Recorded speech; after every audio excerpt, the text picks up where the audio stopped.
In this episode, I am joined by Beth Gallichan, who is the Head of Development at Bristol Zoo. And we are here to talk about all things zoological. And basically the idea being to explore what a zoo could and should be. And I know Beth has got a lot of stories and a lot of things to share with us. So welcome to the podcast, Beth. Hi, thanks for having me. So tell us what's going on. I mean, there's huge changes at the zoo. For anybody who's local or in or around Bristol, they'll know that the, 200 years worth of residency in the centre of Clifton in Bristol has now kind of passed to pastures new on the outskirts of town. So, that must be a fundamental change to the organisation, having been there for so long, very much a staple part of Bristol, and now somewhere and something completely different. Yeah, that's right. So it's 186 years that Bristol Zoo was founded up in Clifton. And really, it's always been a centre of excellence and science. But things have changed. Modern times have changed. The way we care for animals has changed. For most people, we're aware that our site at Wild Place Project, which is quite near Cribs Causeway, has been owned by the Bristol Zoological Society for a number of years. So almost since the 1960s, the site is formerly Hollywood Mansion and Hollywood Estate. And it was owned by the organisation. It used to be used initially for growing food for animals, housing any animals that were off show or breeding them out of the centre of the city there. And about 10 years ago, that was opened as a public wild place project. And really the biggest difference, I would say, Neil, is that the site at Clifton is 12 acres. And the site here that we have at Wild Place Project is 146 acres. So that's a huge opportunity to really bring into focus animal welfare and how we can be at the leading edge of innovation when it comes to animal care, but also the role of zoos. And the site at Clifton obviously has a very important place in people's hearts. There's a lot of heritage there. Many families will have visited and brought their grandchildren, and their parents have memories, very fond memories of those special occasions that they had, especially connecting with animals. And we want to honour that, but also during this time where species and animals and climate change is happening, we know we've got a really important role in saving wildlife. And for us, that means using our assets to its best ability to be able to care for the species, but also to be able to influence other organisations and people to care for and protect species in the wild. And zoos have an important role in developing that, really. Yeah, I can remember you talk about sort of being part of people's hearts, and I can remember, as a child and bringing my own children to the zoo, and it was an incredibly special place. I mean, just really quite enchanting, despite, some of the memories of possibly animals that, didn't seem quite as happy back in the day. And obviously everybody knows the stories of, zoos not necessarily being, in the best interest of animals. And I know we'll come on to kind of a lot of the project work that you're currently doing to really, I guess, address some of the historic kind of perceptions around zoos. But even back then, back in the day, it just felt like a really special place. And there's almost something about the connection with animals that kind of brings, no matter how old or young anybody is, it just kind of brings a sense of place and a sense of being, doesn't it? Whereas in, everyday life, we can get swept along by the technology and swept along by career development and all those kind of things that really distract us. But there's a real sense when you go to a zoo that is kind of really well thought through, well choreographed, the animals are happy. There is a sense of real connection, isn't there? And it's really powerful. You must see this with the people that you work with. Yeah, definitely. I think, as I said, the roles of zoos have changed previously.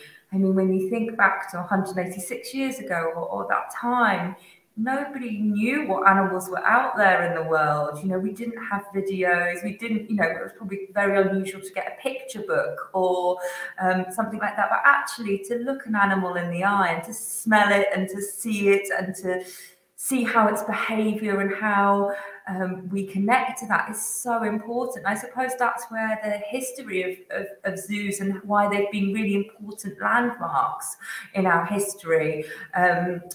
And the success of them as a visitor attraction, but also of those zoos that are leading the way in informing science and having a very important role in society, in educating people about animals, where they live, what their ecosystems are, comes about. And it's something that changes all the time as practices go forward, and that's the same with culture and society. Things change, you know, I'm sure that lots of people will have had their first encounters or their first connection, and sometimes that really enables you to care for and protect and possibly, you know, choose to make a difference or to go into a career. I'm sure a lot of children like me were fascinated by animals, pets at home, but also, you know, would have really loved to explore that kind of, could you be a vet or a zookeeper? And I suppose people think about zoos in those roles of it being very about the animals that are looked after and cared for within those zoo walls. But actually nowadays we know that the zoo goes beyond those walls, and our responsibility can go you know, really far beyond that. And Bristol Zoo is a charity. It's an organisation with a purpose. It's a not-for-profit. So there are differentiations between some zoos that are owned and that they are for profit, and their primary reason for being there is as a visitor attraction, whereas the model of charitable zoos is often quite different. With the income we get is by visitors, but what we want to invest in is the conservation, the breeding of animals, the science of studying animals, becoming experts in veterinary practice, but also taking those skill sets into the wild to conserve animals that are native to lots of different places in the world, and also educating communities that are around those animals in the wild as well. So there's definitely a connection that happens where people might come to the zoo for one reason, just to come and see an animal. But I think our role as the zoo is to really explain the species that they're seeing or the animals that they're connecting with, what the environmental risks or habitat loss and all of those things that might mean that animal goes extinct. And obviously nobody wants that to happen, because biodiversity, like diversity in humans, is hugely important. It's what makes us healthy, functioning world, where our survival and the animal survival and nature survival are all very interconnected. Yeah, it's interesting when you describe the status of Bristol Zoo being, you know, a not-for-profit. It kind of sets up, I guess, an expectation of collaboration and of kind of openness and communication. Because I mean, I guess, you know, there's a huge benefit for the zoo being connected in Bristol and throughout the Southwest with lots of like-minded organisations. I mean, the obvious one from an animal perspective is the BBC's Natural History unit, you know, and, you know, you just think of all the amazing work that over the years, you know, they have done to really kind of raise, you know, the awareness of environment through animals and through travel and through, you know, various sort of habitats into, well, kind of real mainstream consciousness. And I think it's a really powerful kind of thing. I mean, do you find yourselves really collaborating with organizations to to kind of get this message through? Because it would be I guess, a lonely battle if you were trying to sort of forge this alone. So it must be a big sort of collaboration piece from your perspective. Absolutely. And I think that it's so pivotal to the success of any organisation and charity. And I think partnerships and collaboration works in every kind of function of the zoo. So when you think about the animal species, no zoo owns its own animals. They're all part of a breeding program. There is a stud book that's owned by different zoos. Different keepers take responsibility. And so when animals are bred within zoos, they all need rehoming, then they are matched with the best genetic makeup, you know, making sure that that species reach a standard. We have the European Association for Zoos and Aquarium, and we have the British Association for Zoos and Aquariums as well, EASA and BIASA. So they are how they connect all different zoo keepers and also collections of animals. So actually, when you think about it, no zoo owns its own animals, but we do pay for the upkeep and the management of those animals. So therefore, keepers also work in collaboration. They will shortly, you know, I think I went to a meeting yesterday where we're looking to have a conference for giraffe specialists. And this is the first of its type that it's going to be held in Europe. Normally, people have to travel to America to get this training. And so, you know, we are collaborating with other keepers to make sure that we're reaching the best practice and best standards of care for the animals.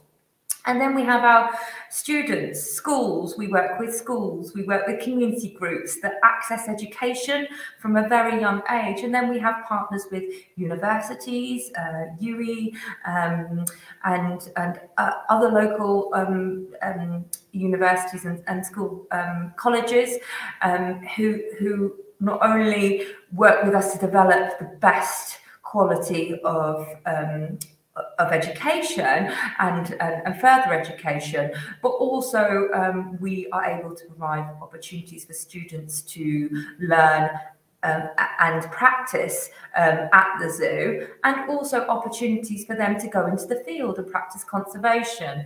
And then, of course, we have our conservation. Now, we're only a very small organisation, and obviously there's a huge amount of work that needs to be done across the world when we look at protection, conservation, and a variety of projects. So we must choose those animals or species or projects that we can make the biggest difference to, and therefore we work with other organisations and other government organisations to make sure that we can be as effective as possible. So really, it is a very collaborative approach to making the biggest difference, and we can all become specialists in different things, and together combined we have a much better impact. And the role of the zoo is to really kind of show people how all of these things are connected.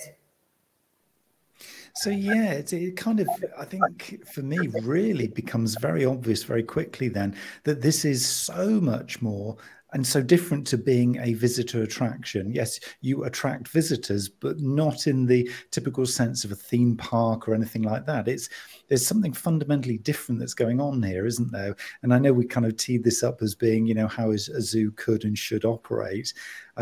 But it feels that because you're looking at engagement and involvement from the visitors, they're not just here to kind of observe the animals. And I love the thing about you say you don't own the animals. I guess you're a real custodian of the animal, aren't you? Because, you know, they are kind of in lots of ways bigger than you as a destination or as an organization, because without them, you wouldn't exist. So it's kind of, they are inherent to the brand. But is it, do you think then, the involvement and the kind of engagement that is the difference between, say, a zoo that is for profit and a zoo that's a not for profit? Because as a not for profit, I'm assuming that it is the engagement and involvement in everyone who attends, comes along, any kind of sponsors or partners. You really do want them properly embedded in what you're doing, don't you? Not just kind of doing this from a distance. No, I think when we say we're a charitable zoo, we have specific aims and objectives that we aim towards. It's not making a profit. That's how it enables our work. That's how we make a difference to saving wildlife.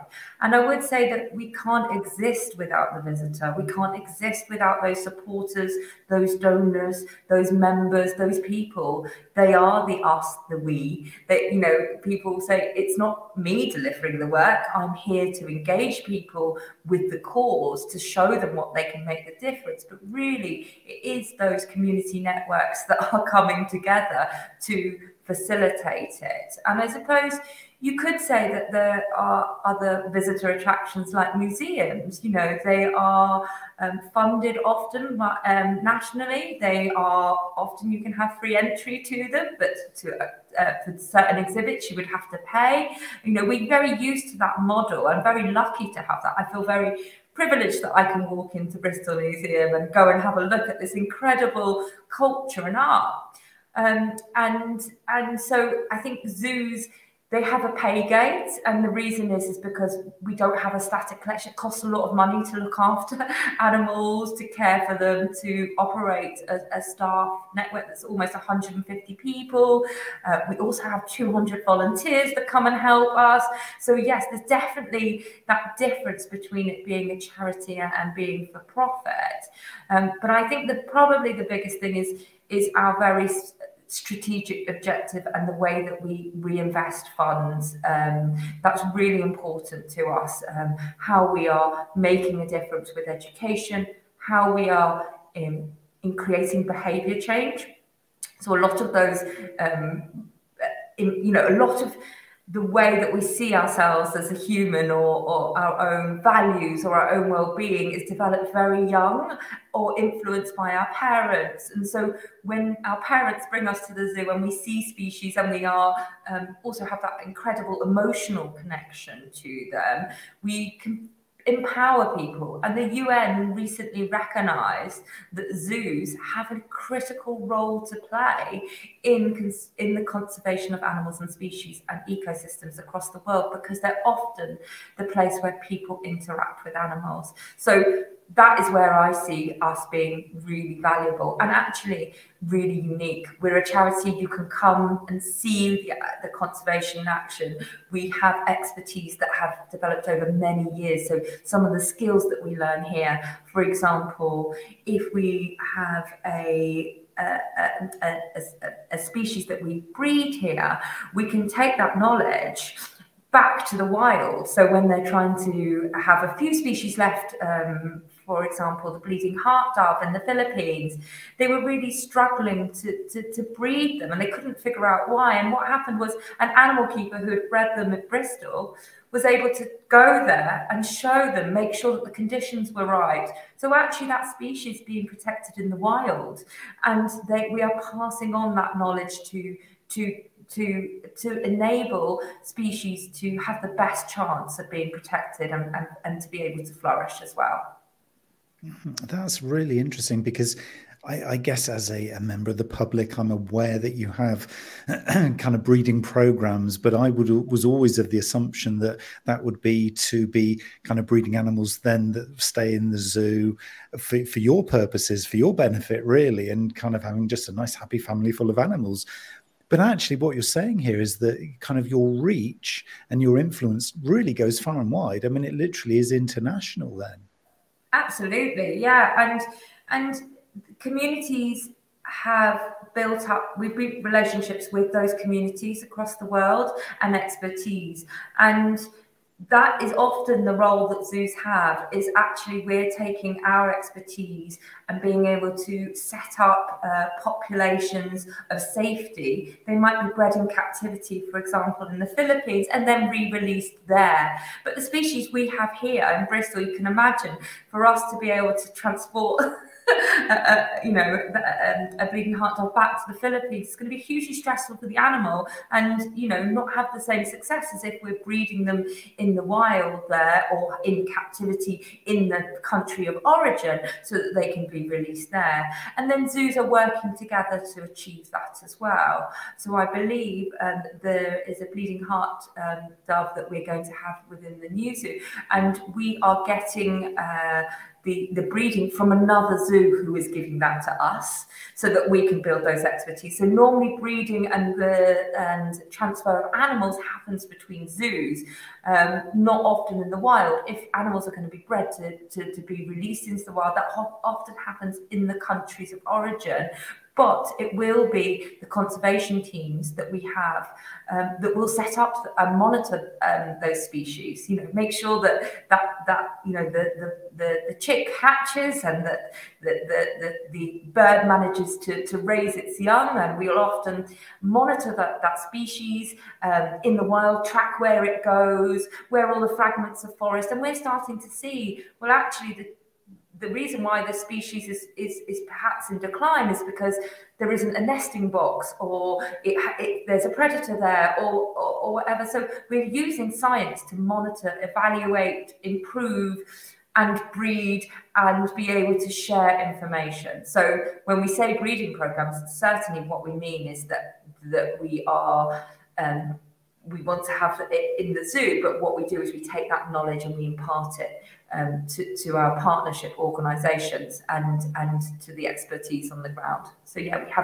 we have an enormous amount of conservation work that happens. So we have you see the giraffes here at Wild Place Project. But we also work in Cameroon with monitoring, caring for, tracking, looking after the species there. So, you know, we are working in partnership with those communities to say, okay, how do we improve the chances of species surviving in the wild?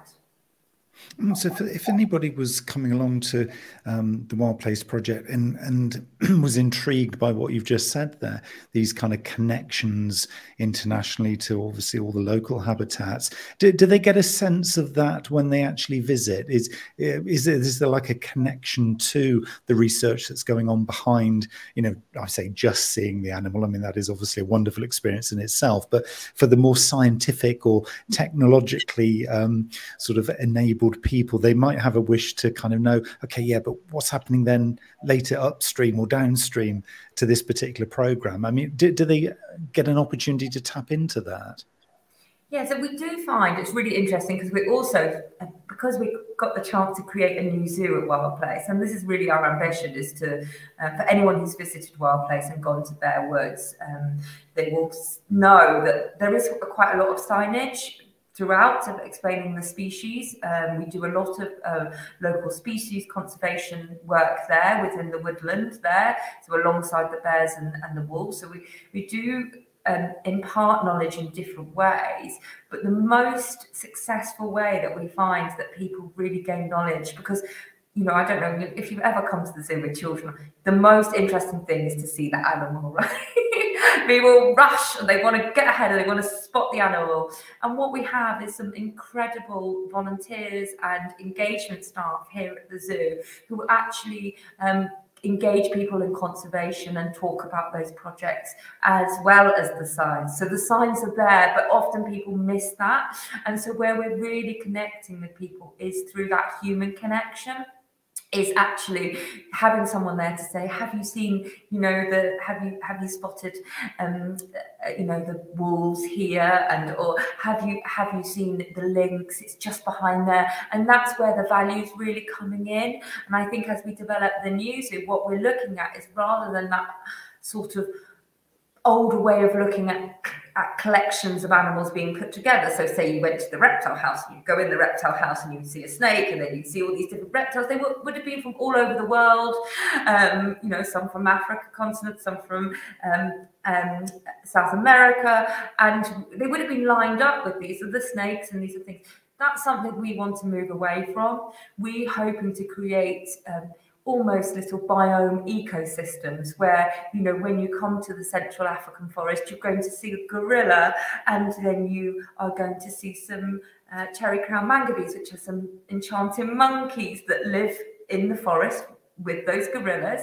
And also you will see some African parrots, and you're going to see some crocodiles. So you're seeing those species much more in a natural environment where we can talk about nature and replicating nature, not only for us as humans, but also because that creates enrichment for the animals. You know, it's much more exciting to have another animal, you know, sharing your enclosure at times, to keep that entertainment, and that's kind of where we're looking to move forward with having a much more idea of discovering how it would feel to be in the wild. And we know the environmental implications of traveling around the world to see wildlife. It's not sustainable.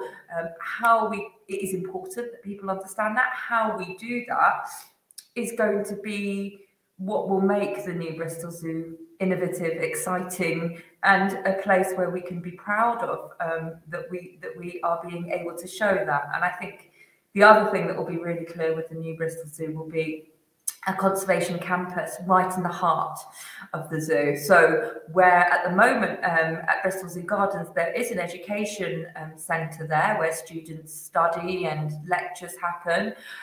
It's not right in the centre in a public view, whereas at the new zoo, the conservation campus, you will be able to see scientists working on programmes through a window. It will be part of that visitor experience that you can actually see conservation in action, or maybe you'll be able to see an animal being operated on in the veterinary centre. So very different approach to a visitor attraction where you just go to rush to the animals. Very much you come as a visitor, you leave informed, passionate, willing to do something, and armed with the knowledge and the next steps to be able to take action. This is so exciting. It really is. I want this now. I want to visit this place now. It sounds, yeah, kind of really, it's almost that you've been building up to this, and obviously then the move to this new space, 10 times as big, you know, it's almost like that's one of the big key enablers here, isn't it? Really just that, yeah, that ability to have the resources and the space to be able to develop these ideas. Well, what is the big vision then for the new zoo? As much as obviously a lot of this is going to be still, I guess, commercially sensitive, but for what you can sort of share with us publicly, I mean, what is the big dream? Where is this kind of headed in the future? Yeah, so I think it's really about immersing the public and really streamlining that message that we are enabling people to make a difference in their lives and to take that to whatever extent they want to. I think we're going to be much more about engaging communities, especially diversifying who we reach. You know, I'm currently looking at setting up a access to nature program where we will have funding to be able to have children who might necessarily never get a chance to come to the zoo, or people who will benefit from the well-being of being at the zoo. You know, we are looking at things like green prescribing, moving much further up the agenda as we start to tackle some of our society's problems. We can be that counterbalance to the technology, electronic, lack of time area. We want people to come and connect to nature, to feel empowered to change nature. And it's going to take time. I'm not going to, you know, we're not going to close the zoo and open the zoo and it will all be done. It's going to take time, and it's going to happen in phases. And what we're really doing is inviting people to join us on that journey, whether that's a visitor or it might be an organisation that's looking for a partnership that shares our values within sustainability, education.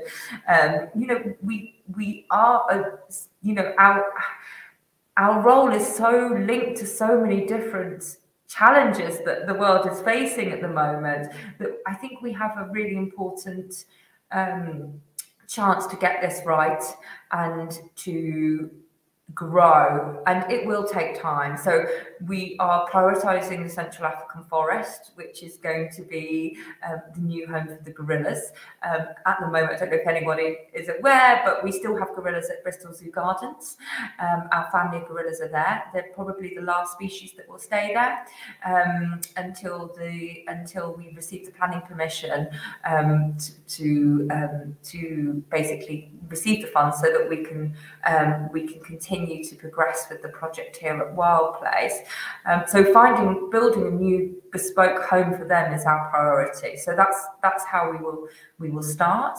And also we have been custodians of what the plans for the Bristol Zoo Gardens will be. So we are hoping that, as well as having housing there, there will be a huge natural area that will be open to the public, and a little conservation hub which we can support and operate the Avon Downs and Gorge project from, but also tells the history of Bristol Zoo Gardens within the city.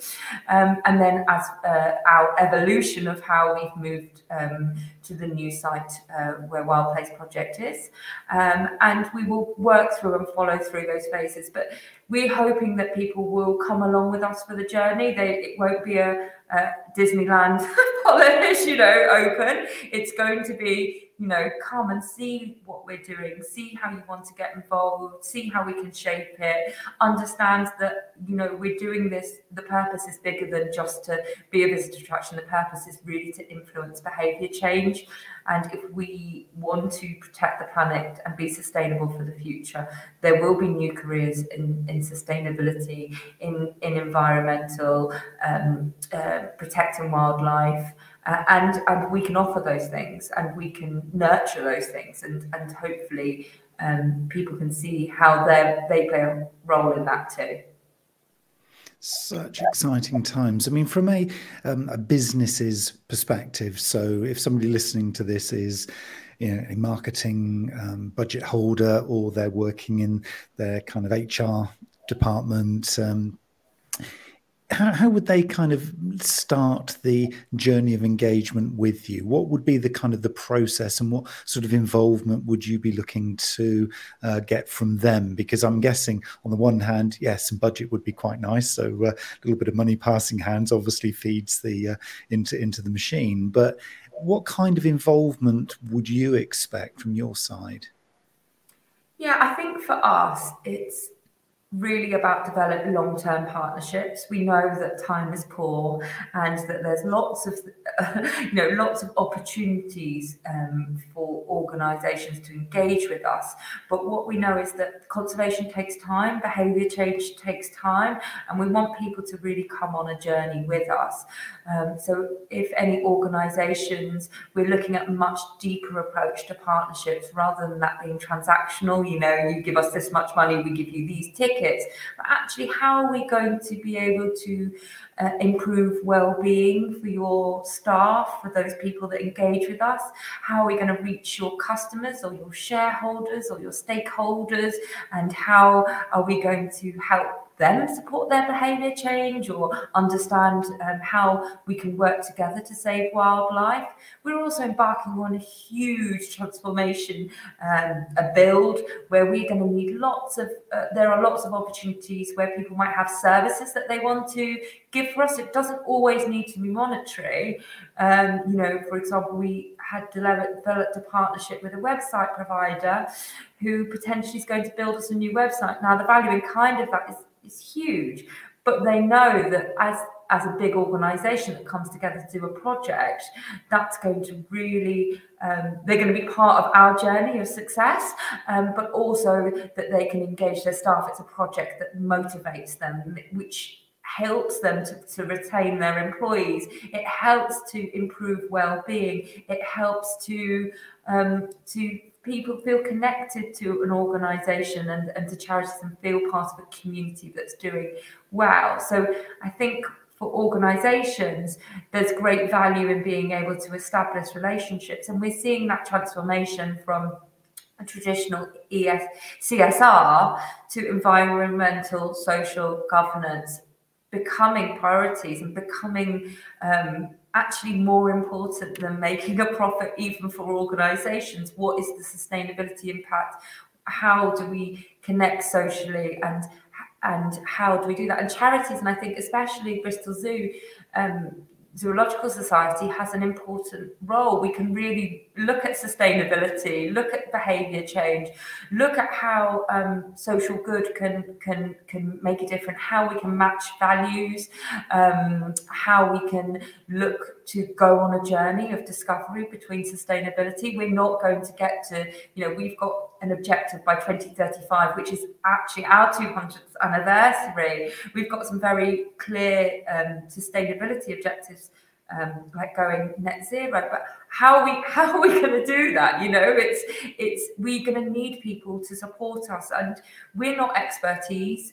We have, we're experts in conservation and animals and wildlife, but we have a finance department, we have a marketing department, we have our development department, we have site services, we have volunteers, we have this huge kind of connection of audiences and different opportunities to support in different ways. So I definitely encourage anyone who's interested. We're more than happy to give you a tour of Wild Place, to meet with you and to try and find solutions and values that marry up and match in that same way. And I've got experience of this happening before in a very transformational way, where sometimes businesses come to us with an idea and we can see how we can reach that solution, but it's how do we enable that resources to be freed up, or those resources to be funded along the way.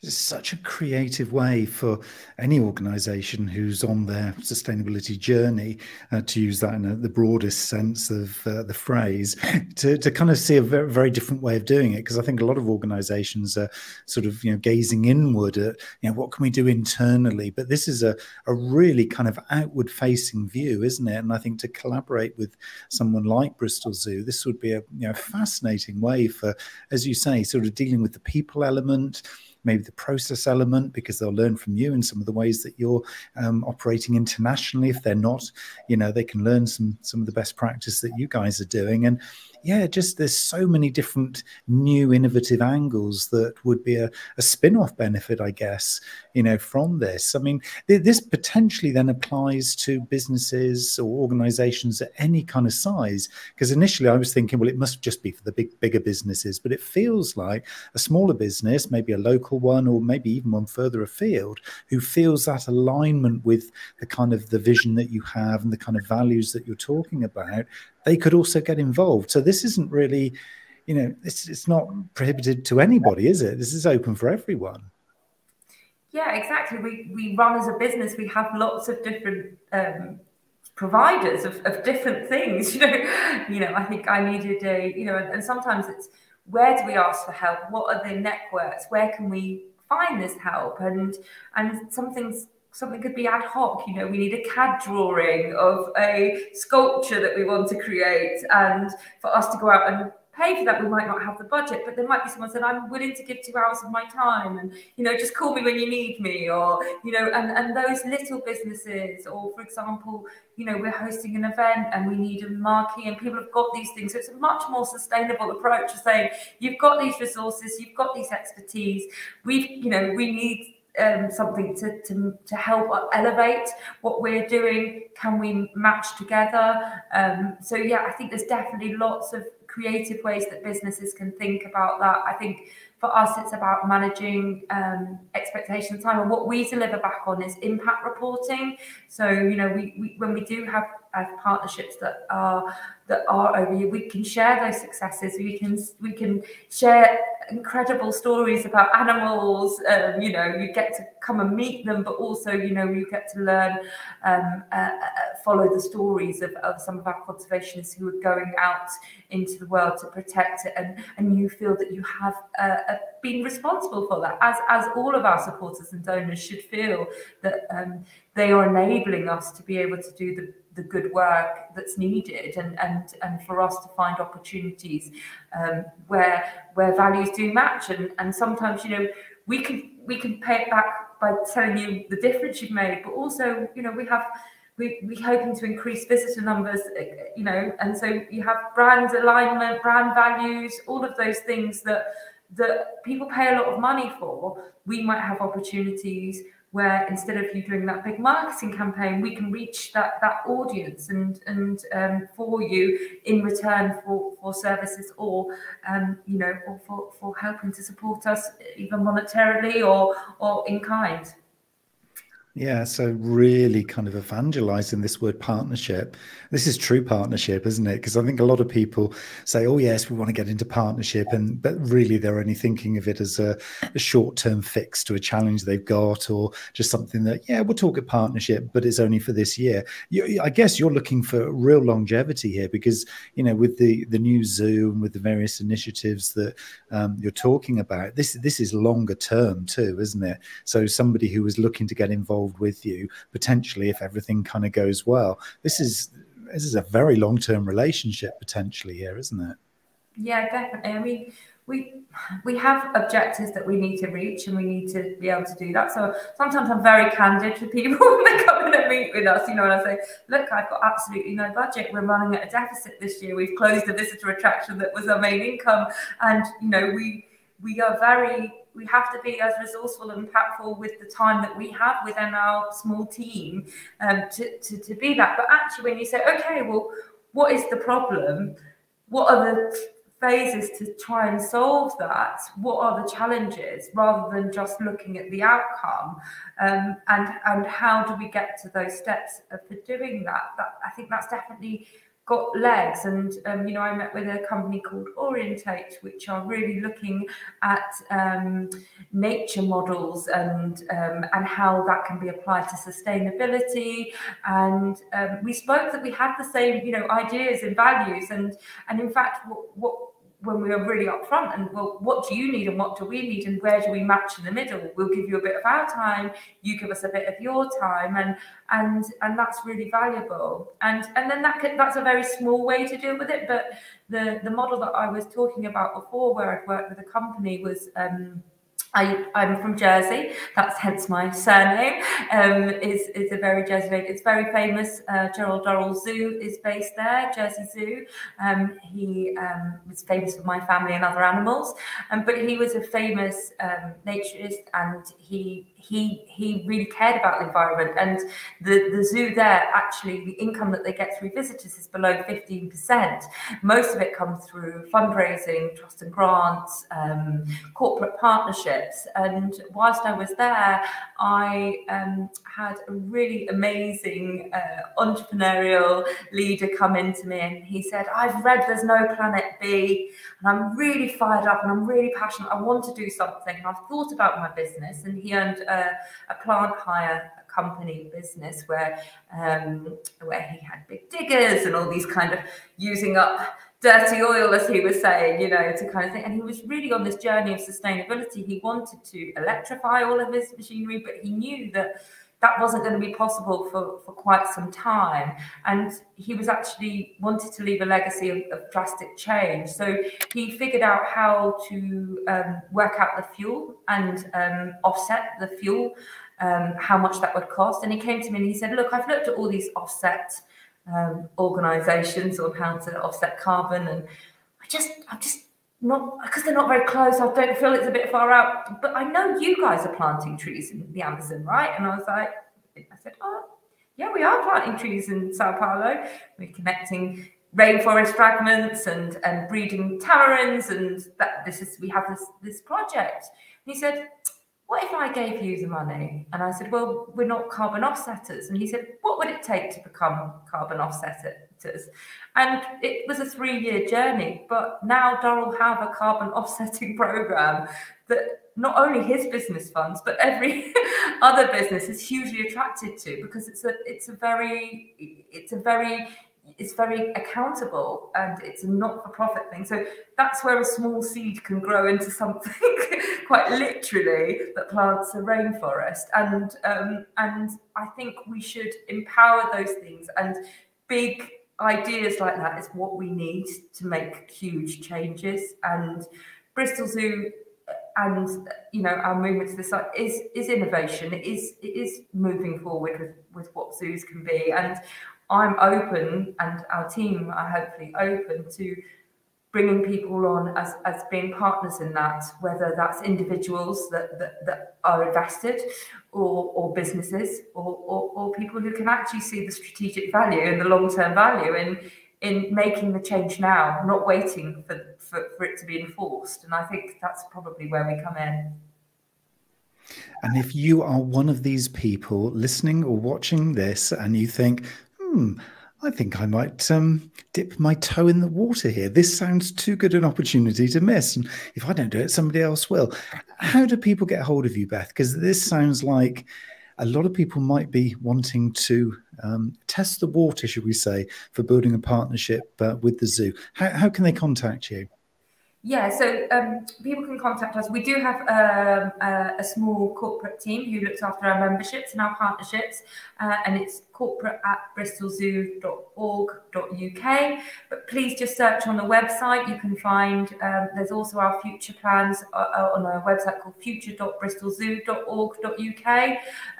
But you can find me on LinkedIn. I'm really happy for people to approach me and to kind of just start a conversation. We are looking for opportunities. I know there's foundation and trusts and funds out there at the moment that will want to innovate with us, and we're looking for people who can support us and help guide us in that way as well. So I think there are lots of different ways that people can help if they're interested. But yeah, I'm always open for people just reaching out and finding me on LinkedIn or contacting us directly. This has been such a great conversation, Beth. So really, really grateful for your time. It's just, it's really opened my eyes to the opportunities, and they are many and varied for individuals and for businesses. So it's really exciting times. And yes, I'm planning to keep close to you and the zoo to find out how this journey develops and how I might be involved too. So we'll be talking after this conversation, I have no doubt at all. Thank you so much for your time today, Beth. Thank you, Neil. Thank you, everyone.